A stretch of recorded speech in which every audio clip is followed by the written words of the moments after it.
మాజీ ముఖ్యమంత్రి దివంగత మహానేత వైఎస్ రాజశేఖర రెడ్డి 75వ జయంతి కార్యక్రమం పిఠాపురం వైఎస్ఆర్ కాంగ్రెస్ పార్టీ ఇన్ఛార్జ్ వంగా గీత ఆధ్వర్యంలో ఘనంగా నిర్వహించారు. పార్టీ కార్యాలయం నుండి ర్యాలీగా వెళ్లి మున్సిపల్ ఆఫీస్ వద్ద ఉన్న రాజశేఖర్ విగ్రహానికి పూలమాలలు వేసి ఘనంగా నివాళులర్పించారు.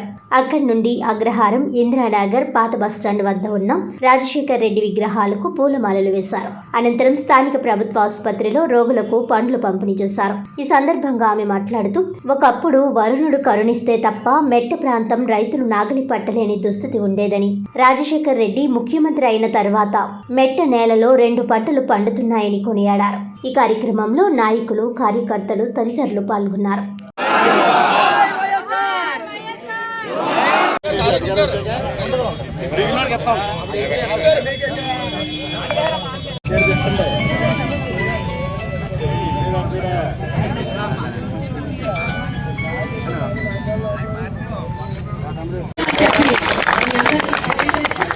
జగన్మోహన్ రెడ్డి గారు కూడా పేదల పక్షానే నిలిచారు.